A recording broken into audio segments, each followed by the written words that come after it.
சாதாரணமாக ஒரு ஆள்கிட்ட கேட்டால் நம்பரில் 14 பெருசா 1 பெருசான்னு சொன்னால் எந்த ஒரு எண்கணிதம் தெரிந்த யாருமே 14 தான் பெருசுன்னு சொல்லுவாங்க. இது ஒரு சாதாரண விடயம்தான். ஆனால் இந்த உலகத்தில் நடக்கிற சம்பவங்கள் இப்படி எண்ணிக்கையால் தீர்மானிக்கப்படுவதில்லை. யார் ஒருவரிடம் பவர் அல்லது பலம் இருக்கிறதோ அவர் சொல்வதைத்தான் இந்த உலகத்தில் உள்ள அனைவரும் கேட்டே ஆக வேண்டும். இதுதான் உலக நிதர்சனம். ஏன் நான் இதையெல்லாம் கதைக்கிறேன்னு யோசிச்சிங்கண்டா, இப்படியான ஒரு சம்பவம் தான் நேற்று ஐக்கிய நாடுகள் சபையின் பாதுகாப்பு சபை கூட்டத்தில் நடைபெற்றிருக்கிறது. அதாவது ஒற்றை வாக்கு, ஒற்றை பவர். அந்த பவரை பாவித்து அமெரிக்கா காசாவின் போர் நிறுத்தத்திற்கான தனது எதிர்ப்பை தெரிவித்ததோடு ஐக்கிய நாடுகள் சபையினால் எதையுமே செய்ய முடியாத அளவுக்கு அந்த சந்தர்ப்பத்தை ஏற்படுத்தி இருக்கிறது. அப்படி என்னதான் அங்கு நடந்தது என்பதை இந்த பகுதியிலே விரிவாக பார்ப்போம். வணக்கம், நான் உங்கள் சஜன் ராஜ்.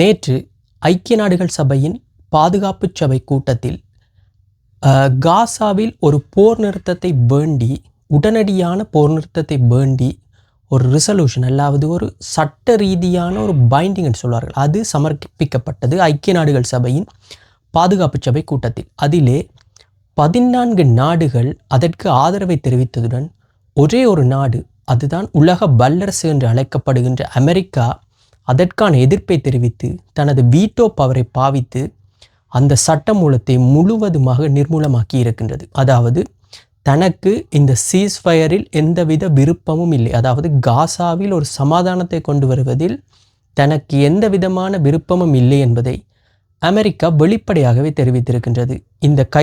அதாவது இந்த வாக்கினை அந்த சீஸ்ஃபயருக்கு எதிராக செலுத்தியதன் மூலம் உலகத்தில் யார் எங்கு செத்தாலும் தனக்கு கவலை இல்லை, ஆனால் அங்கு தான் நினைப்பது அல்லது தனக்கு நேசிப்பவர்கள் அல்லது தனக்கு விருப்பமானவர்கள் நினைப்பது தான் நடக்க வேண்டும் என்ற ஒரு ஒற்றை குறிக்கோளில் இருப்பது போல தான் தெரிகிறது.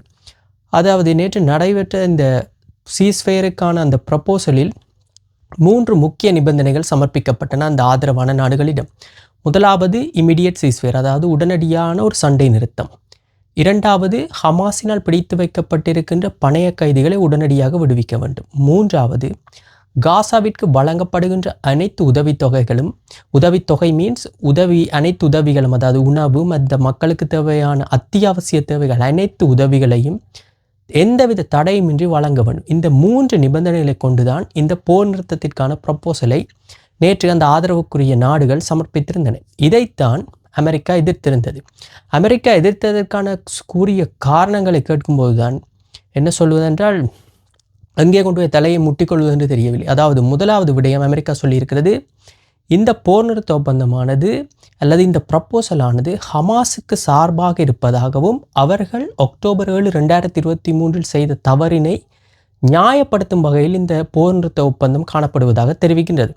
இரண்டாவதாக தெரிவித்திருக்கின்ற கதைதான் இஸ்ரேலுக்கு செல்ஃப் டிஃபென்ஸ், அதாவது தங்கள் மீது ஒரு தாக்குதல் நடைபெற்றால் அந்த தாக்குதலிலிருந்து தங்களை தற்பாத்துக் கொள்வதற்கான வழிமுறைகள் இருக்கின்றன என்பதை இந்த ஒப்பந்தம் அல்லது இந்த ப்ரப்போசல் தெளிவாக குறிப்பிடவில்லை என்று சொல்லித்தான் இந்த ப்ரப்போசலை அமெரிக்காவானது நிராகரித்திருக்கின்றது.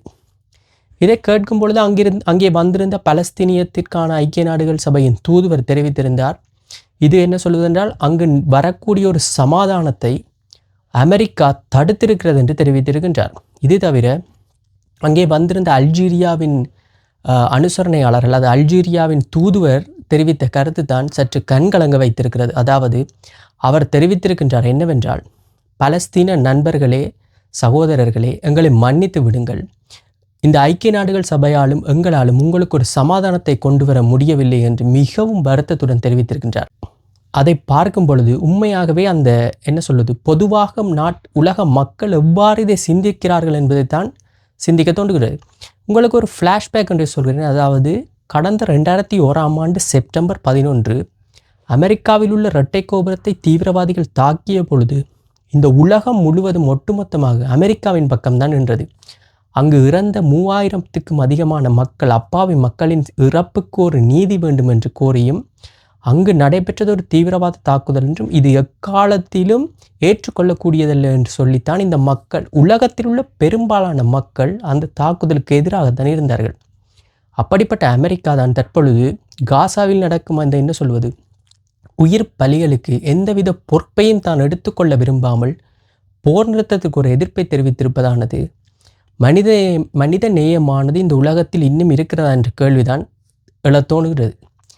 இந்த சம்பவம் நடைபெற்று கொண்டிருந்த வேளையில் டொனால்ட் ட்ரம்பானவர் பிரித்தானியாவில் தனது அரச முறை பயணத்தில் இருந்திருந்தார். அங்கே அவருக்கு அரச ராஜ விருந்துபசாரம் ஒன்று வழங்கப்பட்டிருந்தது.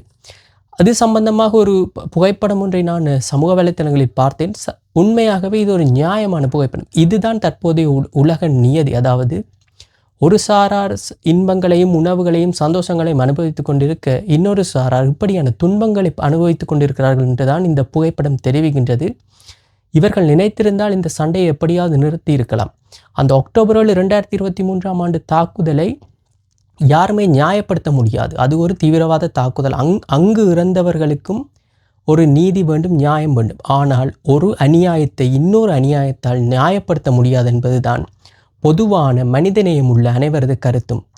பார்ப்போம் இது எப்படி முடிய போகிறது என்று சொல்லி. ஏனென்றால் தாக்குதல்கள் தற்பொழுது கடுமையாக காசாவில் நடைபெற்று கொண்டிருக்கின்றன. இன்னும் சில வாரங்களில் முழு காசாவையும் இஸ்ரேல் தனது கட்டுப்பாட்டில் பிடித்துவிடும் போலத்தான் தெரிகிறது. தற்பொழுது அங்கு நடைபெறும் சம்பவங்களை பார்க்கும் பொழுது மக்களின் இறப்பு தவிர்க்க முடியாத ஒன்றாகிவிட்டது. உலக நாடுகளின் ஐக்கிய நாடுகள் சபையாலே எதுவும் செய்ய முடியவில்லை என்றால் நாங்கள் என்ன செய்வது? நாங்கள் சாதாரண மனிதர்கள் இந்த கவலையை, இந்த அவலத்தை கடந்து போக வேண்டியது போலத்தான் இருக்கிறது. மீண்டும் இன்னொரு காணொளியில் உங்களை சந்திக்கிறேன். நன்றி.